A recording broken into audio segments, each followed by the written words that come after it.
All you, Emily. Thank you. Welcome, everybody. Thank you, Danielle, for helping to set this up. My name's Emily Carlson. I am the Information Technology Executive and Global Program Director with LPW Training Services. And with me, I have Nora Osman. Nora, thank you so much for being here to discuss women in technology and all of the opportunity we still have to further broaden women in technology. So would you like to do a quick intro? Sure. Thank you, Emily. I'm Nora Osman. I'm the Associate Vice President for IT Service Management in the Montefiore Health System, which is a large health system in New York. And really happy to be here today. That's awesome. Well, part of Women's History Month, I think it's important to continue to remember the metrics and drive home the metrics that we're seeing as far as being females in the technology sector. And, the past 2 years, we've continued to see a decline in women joining the technology sector. According to explodingtopics.com, that numbers continue to just decrease over the past 2 years as we've had to evolve our lives during COVID and have more flexible work environments. It's really has hit the female sector harder from a technology vertical than others. So, I think it's really important for us to keep the topics going and keep the conversation going. Pay continues to be a continued pain point as well. We're still not at an equitable pay. We're still at 93 cents for every dollar that a male makes in the technology sector. So I think by having these conversations and bringing forward, just these types of events, we can continue to broaden the message. So thank you for being here, Nora. I really appreciate it. And one thing that I was part of an interview panel last week with an organization called Tech Buffalo. We started to talk about what is even technology now. It's not just our phones and our laptops, but it's really the communication cycle and bridge that helps to gap with many of the different roles. So, looking outside of just applications and hardware, taking a look at technology, bringing communication and opportunity for everybody. But I think, Nora, I'd be really interested to hear your viewpoint on this. I think that's going to take visibility for an opportunity for women to have coaches and mentorship. So what are your thoughts about the importance of coaching and mentorship? So great question. I think personally, I've benefited from having both. And there's one other role you're not talking about, which is also very important, and that's the sponsor. Mm-hmm. But we'll get to that in a second. Honestly, as you're going through different stages in your career, you realize that you need perspective. And you may have a blind side to a different way of thinking, or you may be really in a very limited space, don't have the benefit of a broader vision. When you have one or multiple mentors, they tend to share their experience or give you what if scenarios and help you see beyond the limitations of either your own experience or your role. So I've, benefited greatly from having multiple. And by the way, they don't have to be formally assigned by your company either. Sometimes it's somebody you meet, somebody you respect, somebody you've heard about, who you may go to with a question and, share your concern, and they find ways to give you that time. And it might start off as a little time, and then it branches off to more consistent. The nice thing about mentoring is that it's not something you have to do for life with the same person. You tend to have different mentors for different roles and for different stages. So that's the mentoring piece. The coaching thing, I find very, very interesting, because a lot of people tend to think of coaches as something you need when you're underperforming. That's not exactly the way I would look at it. A coach is somebody who helps you find solutions. It's not going to give you the answers. It's going to ask the right questions to make you think outside of the box, dislodge yourself from a situation or a point of view that you were stuck in. And so coaches, when they're really strong in that area of coaching, really can help optimize your performance. And that's why a lot of organizations assign coaches to up and coming leaders, to those who are on a trajectory of positive and strong performance, and they want to see them grow in the career. So I would really encourage people to think of coaching as something you want to, open yourself to, and look for as you change roles as well. And a lot of executives, by the way, have executive coaches assigned to them or leadership coaches assigned to them. Imagine that, it could be pretty lonely at the C suite, whether you're a CEO or a CIO or a CXO or a CISO or whatever C level you are. There's HR, organization leaders. You're still going to sometimes need that guidance and somebody to kind of, help you take a step back and look at the whole picture and help problem solve. So those two roles have been very pivotal, I think, for me, but I've also been going to many conferences where it's absolutely mentioned at almost every single conference. Every leader I know has either sought a coach or been coached by somebody and either mentored or been mentored by someone and has benefited from that.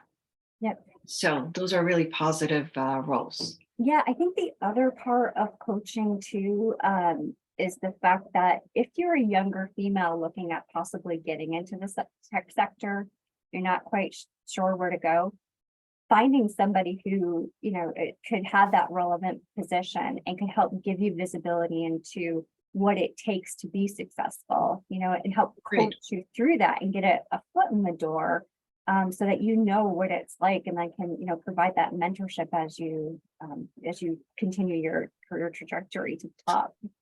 Agreed. And by the way, one of the ways to find a mentor is to start going to more conferences and webinars and listening to thought leaders and reaching out and asking questions or, asking to interview them and get their ideas and thoughts on how they did how they went about their journey and what lessons they learned and what challenges they may have in a certain space, and share your challenges. And once you establish a relationship, you find that more often than not, people are willing to help. And especially women, I will say, even though, most of my mentors have been actually men. So I think when you are open to that and you're allowing people to give you insights, you benefit greatly from that. And just one last thing is the role of a sponsor, because I think that's the overlooked role. You want to always have sponsors. Sponsors are the people that talk about you within your organization mostly when you're not in the room. They're the ones who are actually saying, that Nora or that Christina or that Kelly or that whoever, I can really see her stepping in and helping in this assignment, or we should really engage her in this project, or I think she might be ready for that next role. Have we thought about encouraging her to apply or putting her into a promotional, position? And so you do this by performing really well and rising to the occasion and assigning yourself outside of your comfort zone and going after projects and stretch assignments where you can really demonstrate your willingness to learn and to do more. That's how sponsors take notice, and then they start to do their magic behind the scenes for you. Yeah, and I think that's another point to kind of touch upon as well, is that um, sometimes women are more reserved, right? It's hard to think I should go ahead and apply for this position. That's a slight reach. And I think to your point, sponsors can help to support and encourage you to do that stretch assignment, to take that leap of faith, that you can do a position that maybe you don't have 100% of those qualifications for, but you're almost there, and with additional support. So sponsorship, to your point, get those, we'll call them, cheerleaders almost, to help support you as you go through your day. I think that, and through your career with an organization, are just critical. So I love every aspect of the what about that slight reach? How can we help you, and not being afraid to take that on as well. Great.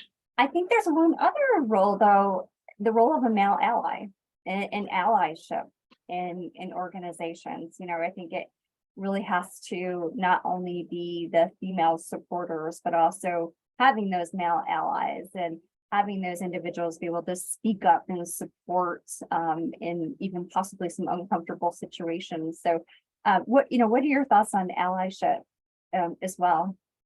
I think that is a really, really good area to go. Yesterday, I was at a conference, and it was a predominantly women's conference, an IT women's conference. And on every panel of 5 individuals, there was a man and the rest were women. And each of those were considered allies. And the conversation was great because you had the male perspective sandwiched between all the female perspectives. But we kept going back to, well, what happens in situations where we need the ally, right? And it's basically a person who recognizes that, let's say you had just offered a suggestion or an idea in a meeting, but it kind of got overlooked. And then your male counterpart or a colleague or somebody else in the room makes the same exact suggestion. All of a sudden, everybody is saying, wow, yeah, that's a great idea. Well, if you have an ally in their room, they're going to say, you know what? Emily just said the same thing. I think you guys are both on the same point here, and kind of leveraging that opportunity to bring you into the picture and give you credit.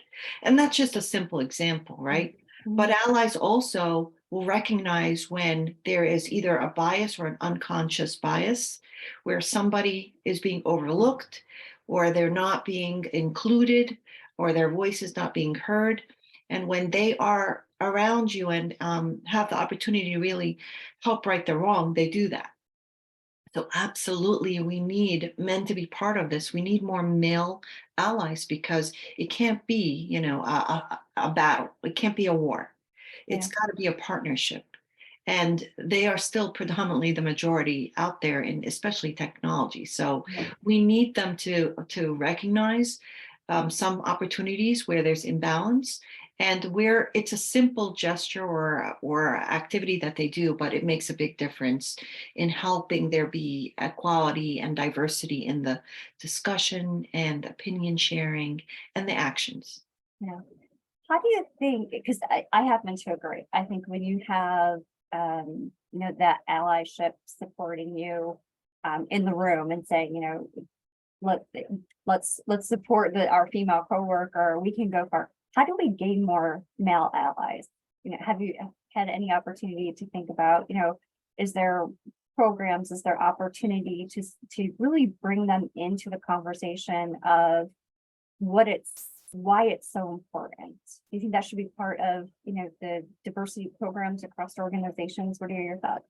I love that a lot of companies are starting to formalize these efforts. And I heard a leader, one of the allies yesterday, who said when he took over and he had 700 people in his department, as soon as he took over, the first thing he did was he went through an exercise of discovery. Who do I have? What's their gender, age? Look at the pay disparities and start to take action. That was his initial charter. I thought that was great, but that's already somebody who's coming in as an ally. Yeah.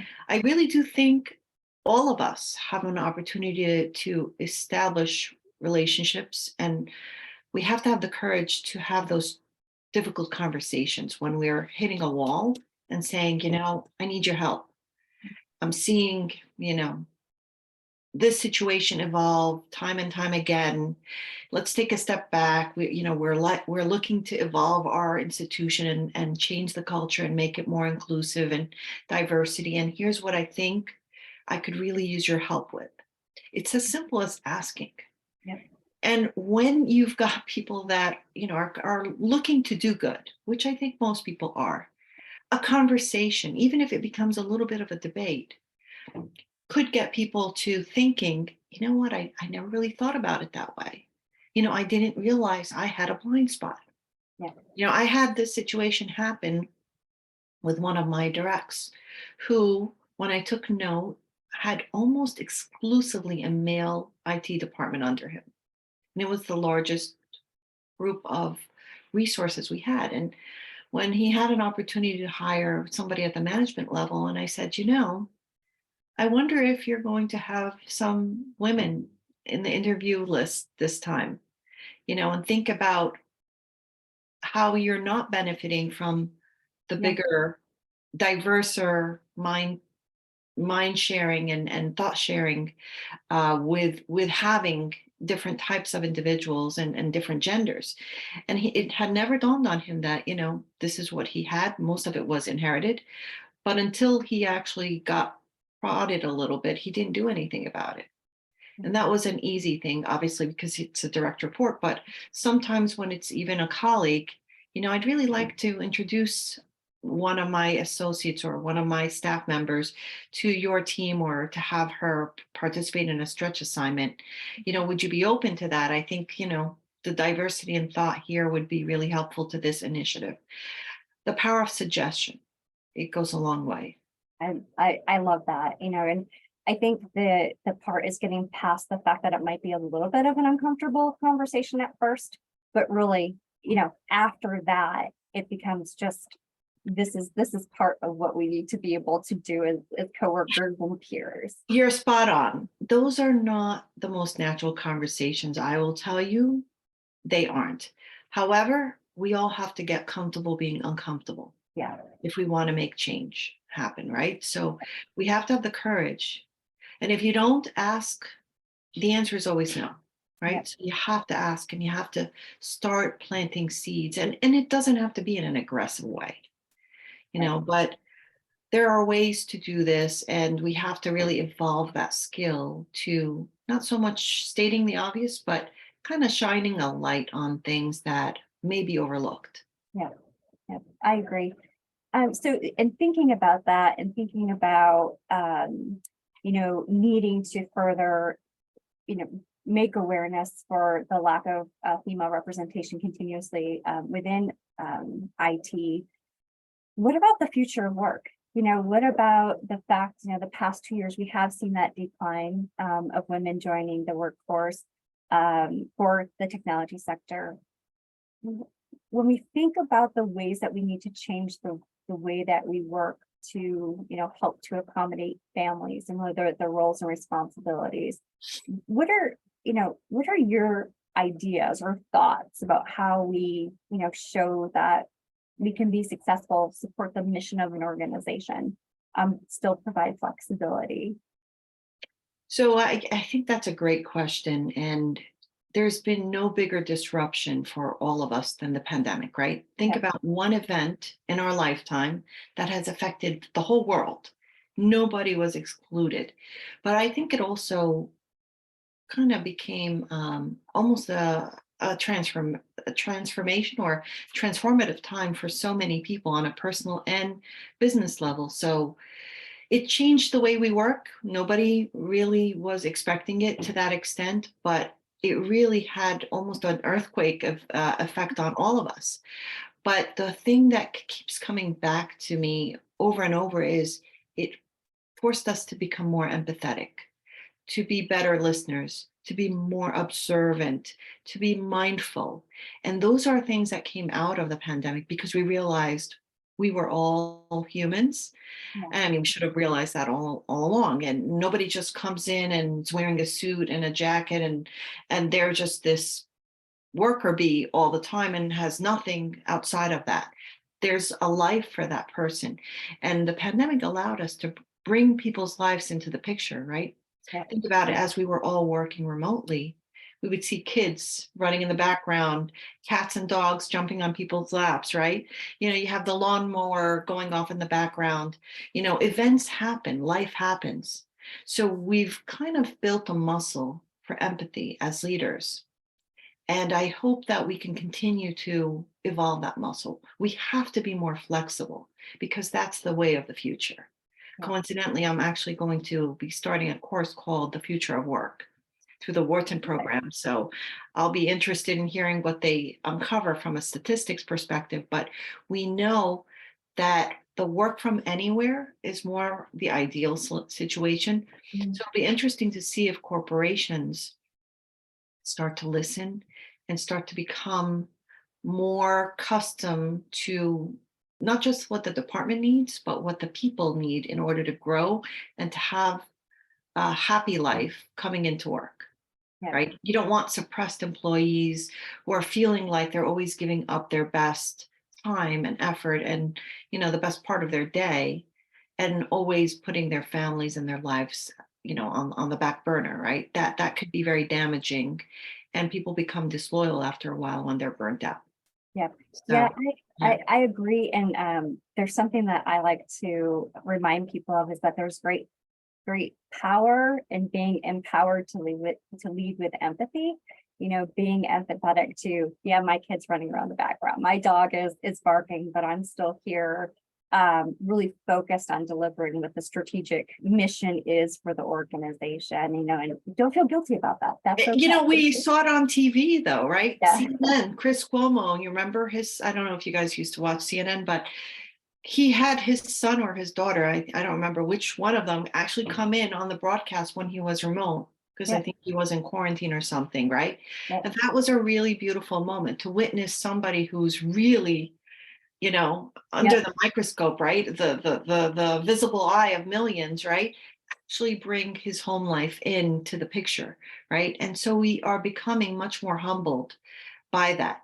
But what that means as leaders, I think, is that we just have to be much more okay as long as the work is getting done and the quality of the work is high. I think engagement of our associates, because we recognize and respect and we pay homage to their priorities by allowing and encouraging them to make those a priority, is much bigger than we expect.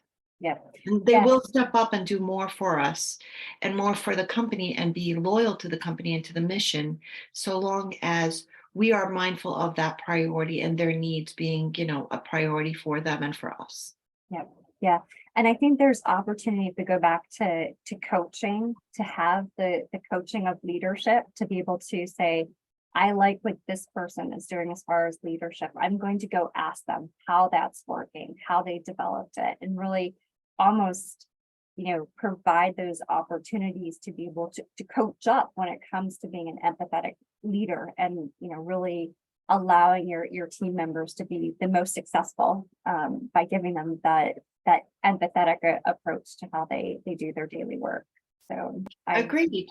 And I think when people see cameras on and they see you vulnerable as well as a leader, yeah, a woman leader, a male leader, having a bad day or having a day where you're not fully prepared and you're not looking perfect, I think that really speaks volumes because you become more relatable.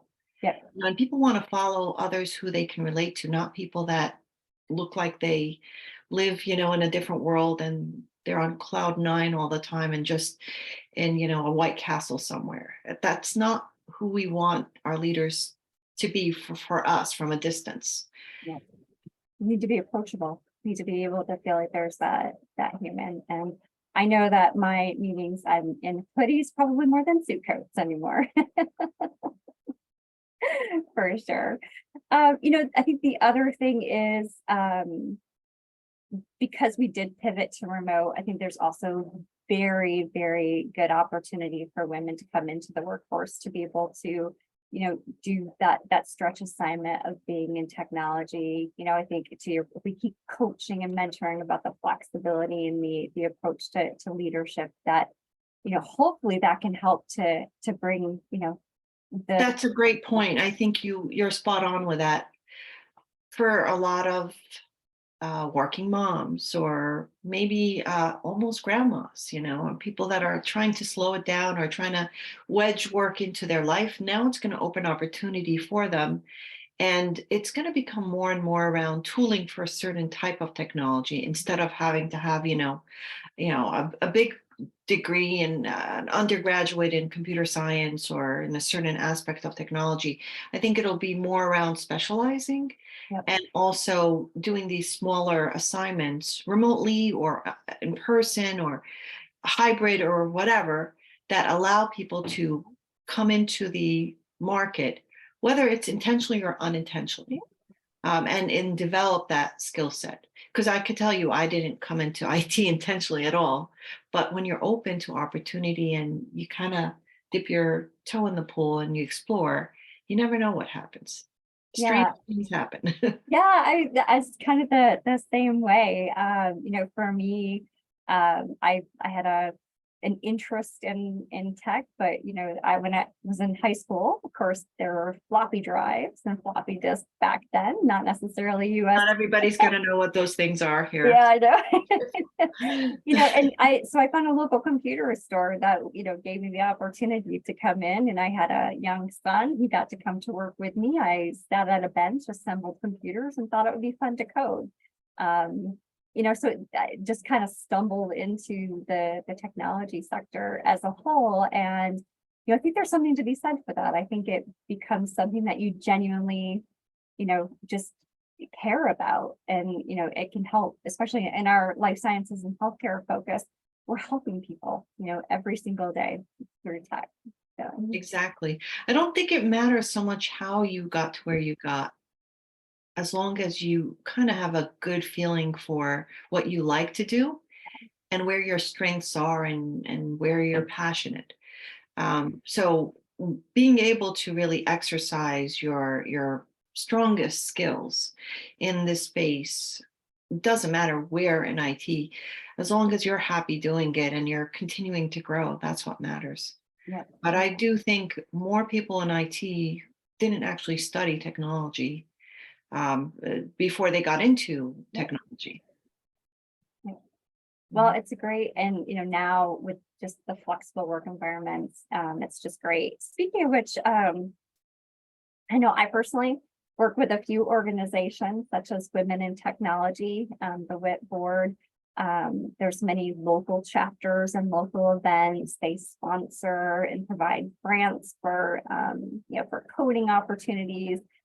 Have you dealt with any organizations that you feel would have really benefited your position within IT?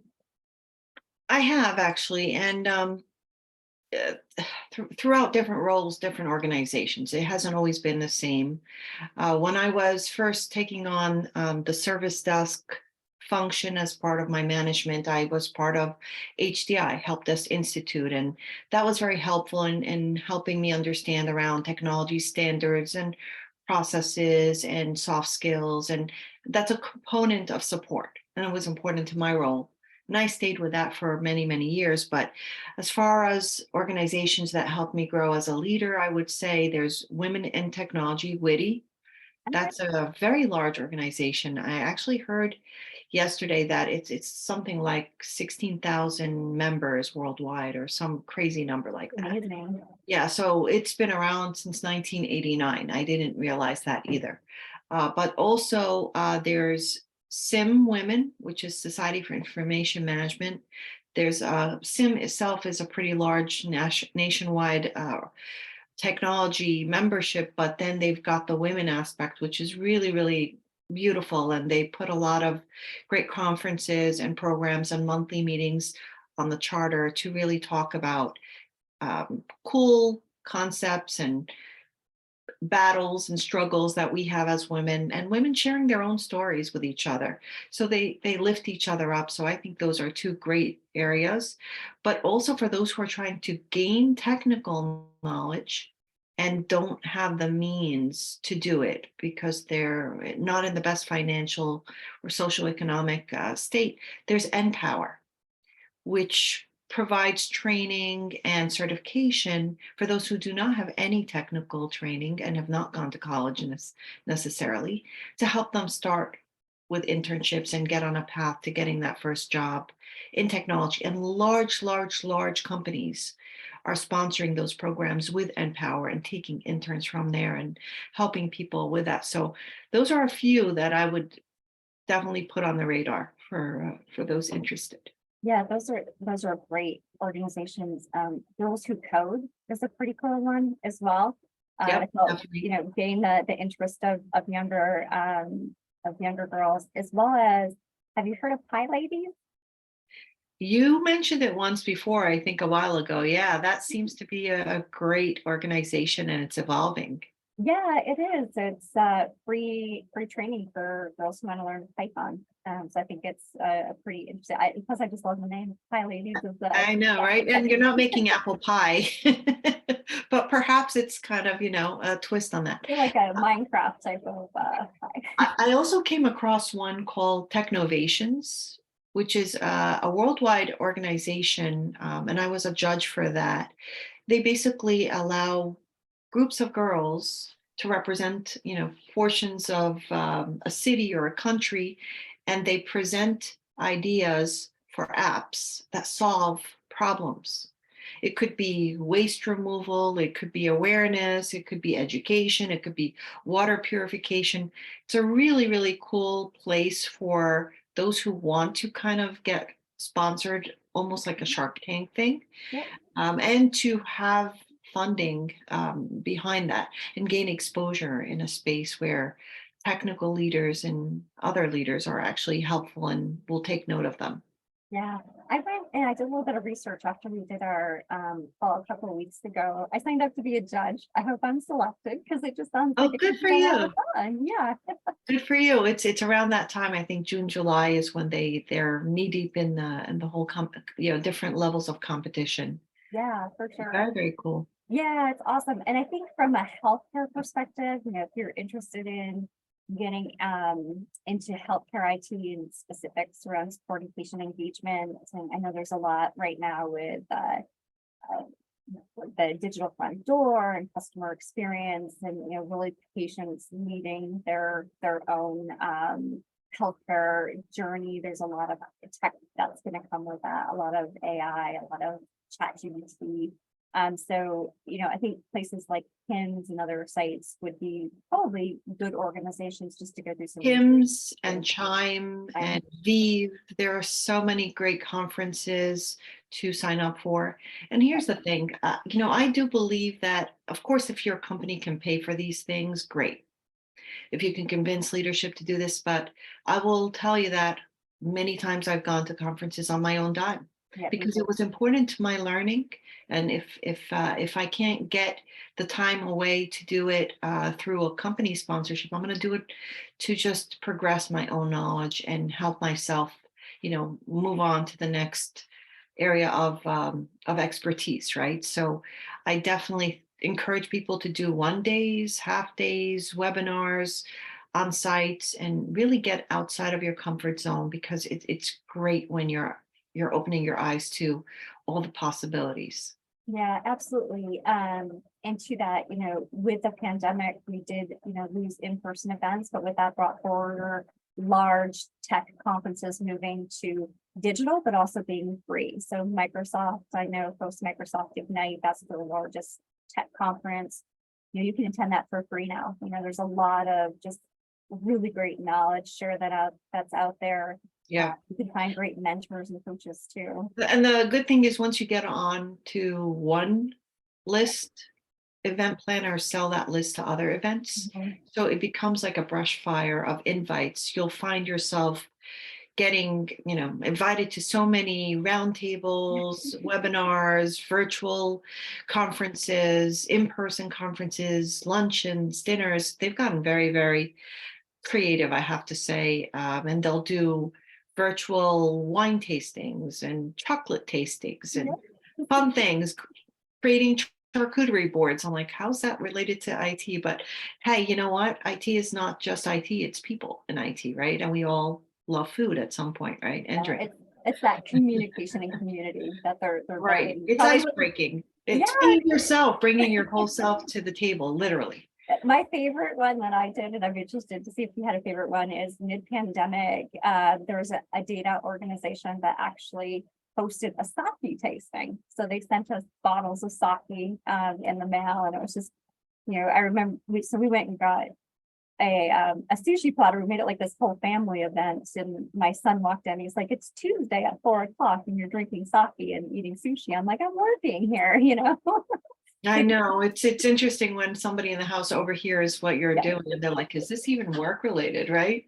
But work could be fun too, right? Yeah. The problem is we fall into this bad habit of segregating all things fun for home or life, and then work becomes this very stoic, stale, boring activity, and it absolutely should not be that way. We should not think of it that way. We should change that mindset and change that culture and really make it a fun place to be. You're extending your presence. You're spending most of your waking hours there, right? So you definitely want it to be something that you look forward to. Yeah, I agree. And I think that ties back to our, what is the future of work?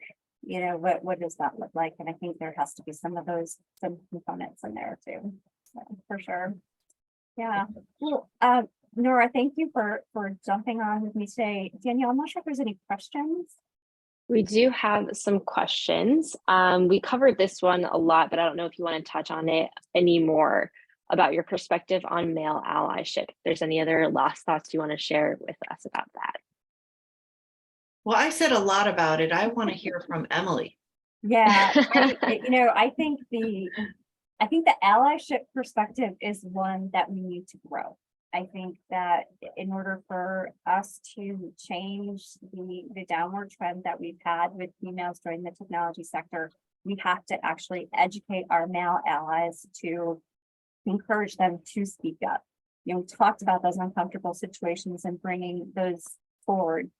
I think we just need to concentrate on that. I think as women, we need to not shy away from the conversation, but again, feel empowered to say, you know, this is what just happened. You know, in order to your point, when we were talking about it earlier, if you say something and a male says it and everybody cheers, but there was silence when you say it, that needs to be brought forward. You know, the people who were involved in that room who cheered for the male but not for the female, that needs to be a conversation that happens. So I would love to see more education on it. I'd like to see, you know, more conversation about the topic, because I think until we further drive male allyship in our organizations, we're going to continue to, you know, just be settling for the current percentages of female in the technology industry. You know, you bring up really good points, and I think it comes to the conversation around inclusion, right? Yeah. It's not just around diversity in Right.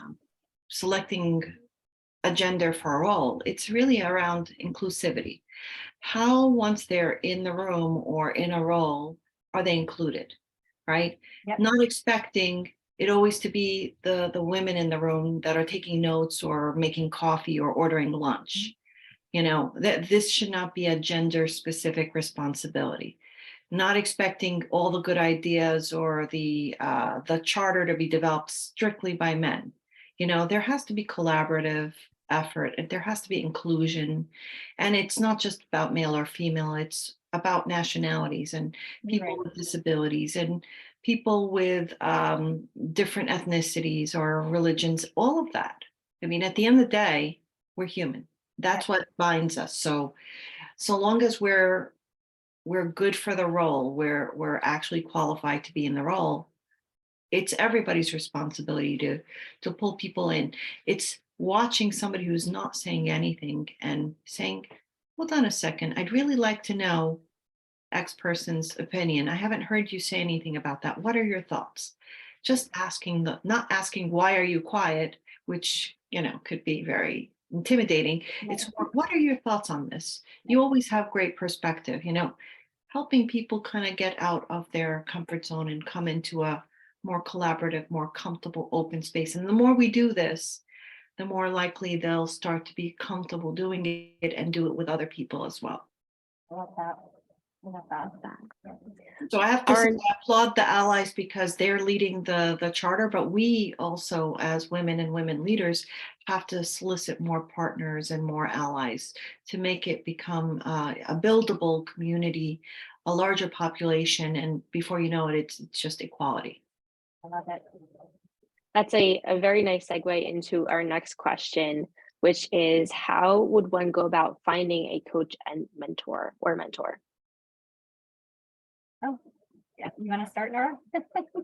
Well, I gave a quite a long-winded answer to that. So Yeah. I think maybe you share how your mentors have come into your life or coaches. Yeah, so as far as mentors go, it's really been about, I think, seeking out those who possess the skills, the personality, the kind of the overall um positioning, whether that's skill set, whether it's public speaking, many different aspects to our conversation earlier. You could have many different mentors. And I think, for me, it's just been finding those people who I admire almost. I'll tell a story. I was starting a Women in Tech series, and I had watched a TEDx speak by Gabriella Schuster. So Gabriella Schuster is a C-suite at Microsoft at the time, and her TEDx blew me away. I felt just really, just empowered based on what she was saying. I felt, really fired up to go do something to help to be a part of the change. I emailed her. I didn't know her. She didn't know me, but it was somebody who I really wanted to have a meeting with, hear from her, have that mentoring session. So I just emailed her out of the blue, and she responded to me within 15 minutes and said, if you're this enthusiastic about wanting to make a change, I want to talk to you. And to this day, I can email her and say, I've got this. Do you have a thought on that? So all I did was watch a TEDx and take a wild opportunity because it was somebody who's an inspiration to me, somebody who I wanted to be like. That's what you need to do. Go find those people who light that fire, who you really look up to. And Sometimes it's also ex-bosses. yeah, oh, absolutely. People that you worked with in the past. It could be also colleagues Yep. that have gone into higher level positions. Yep. So you reach out and you say, I really just want to bounce an idea by you. I always liked how you handle XYZ. And, what do you think? And you do it once in a while and they'll say, hey, follow up with me. I'd love to know how that's going. Or they proactively do that, right? Yeah. I had somebody reach out to me last week. Turns out they had an agenda. They actually wanted to introduce me to somebody else. But when they reached out to me and we were just chatting up, we just went into so many different areas. And this person actually happens to be a professor in Columbia. And I found him wanting to offer advice and actually kind of take a step to mentor me in some areas, which, he thought I needed some mentoring. And I thought, wow, this is great. I didn't even look for this. Yeah. And it happened on its own. But one other thing people don't realize is we are now surrounded with so much media and accessibility to thought leaders. Mhm. So even if you don't have a personal one-on-one relationship with someone, why not get mentored indirectly through listening to podcasts? I mean, my God, there's a wealth of knowledge.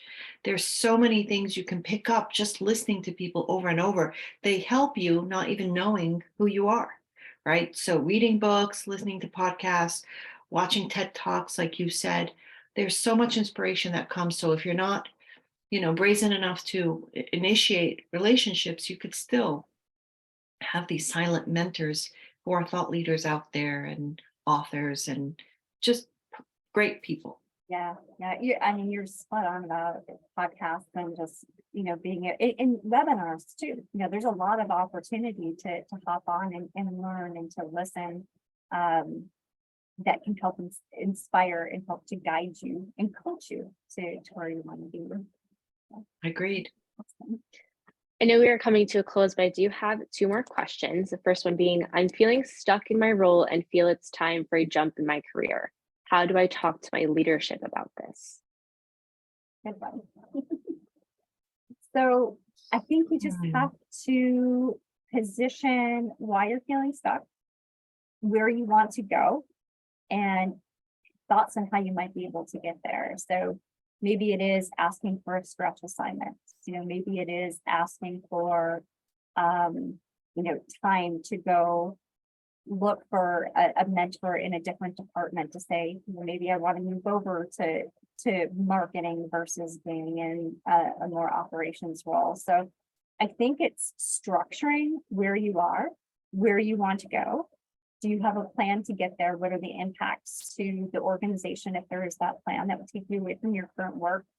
But more importantly, just being able to have that transparent conversation and feel, open, be prepared.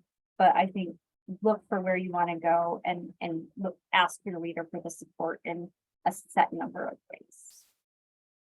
I agree with that approach as well. And I think it depends also on who it is that you work with or you report to and how safe you feel about it. Is this a leader who's going to feel threatened when you say I'm stuck and they think that you're going to leave right away or you're after their job? Or is this a leader who wants you to grow and sees your potential, right? If you are in tune with your strengths and where you've done well and you know what you like to do and you've observed other areas, you can have a fluid, open conversation and say, I'm really curious about this area and technology, or I'm learning more about this, or I'm starting to take classes and I'd like an opportunity to, be on a project or a stretch assignment. When you put it out there, you'll know if there's a tailwind behind you that's going to take you there, or if you're actually in a space where you are going to continue to be, squeezed for what you bring currently, and maybe it's time to find a bigger pot. And I talk about the pot concept often because I'm an avid gardener, so I love potting and gardening. And people, in a way, when you think about them, they're kind of like plants. They grow within a pot. It's not the responsibility of the leader to make sure that everything is perfect all the time, but recognizing that, hey, you might need another space to grow, or you need a bigger pot to grow because your roots are kind of stuck where you are, or fertilizer or whatever. It's kind of the same thing. Everybody needs some level of growth to a certain extent. Very few people are truly bonsai plants. Although I'm sure there are those out there, and I'm not in any way, trying to offend, but I think recognizing that opportunities will happen when you start doing the work. It's not your boss's job to progress your career. I mean, some bosses do take that on and want to be a sponsor and a mentor and a coach, but it isn't solely their responsibility to do that. A lot of it is on you as well. I think. And one last question, which is the perfect way to round this conversation out, is what is one word or advice you would give your younger self as a female entering the technology field? Mine is authenticity. I think that as you enter into the technology field and you are potentially surrounded by, male coworkers or others of influence, don't lose who you are. Always stay true to yourself. And there's going to be times where that becomes uncomfortable, but being true to yourself and being true to your values and your beliefs at the table every single time will ultimately, in the end, make you really more successful. So, I really, that is one thing that I hope, the younger generation coming into the workforce remembers, is that you've got to be authentic to who you are in that situation. I love that. And by the way, I heard that smattered yesterday all over our panels. It was all about bringing your authentic self and really being who you are and not trying to change to accommodate everybody else and lose yourself along the way. I would say courage. You need a ton of courage. You're going to have to do the things that scare you. You're going to have to put yourself outside of your comfort zone. You're going to have to take chances. You're going to have to invest in yourself. You're going to have the courage to do the hard work, to try to find mentors and coaches, and to take a chance on yourself and to do the things that are absolutely outside of your norm in order to grow. And that has been something that's helped me a lot, is facing my demons and understanding that what scares me now is not going to scare me forever. And it scares me because it's the unknown, which is what scares most people, right? Yeah. But, being fearful forever and not challenging yourself or taking a chance or accepting that as being a normal thing can kind of put you into a holding pattern, and it sabotages your growth and your potential. So have the courage to do things that scare you a little bit and to continuously seek knowledge to grow. Love that. It That does was take a lot awesome. of courage every day. Yeah. Awesome. Well, that brings us to a close. If anyone has any other questions or thoughts, feel free to drop them in the chat as we're kind of closing up here. But thank you, Emily and Nora, for hosting this conversation today. This was really great, a very important conversation to bring forward, and we look forward to bringing some more similar conversations forward in the future. Thank you. Thank Great you. having you. Thanks, Nora. a Appreciate it. great Thank day, you, everyone. everybody. Bye-bye. Bye.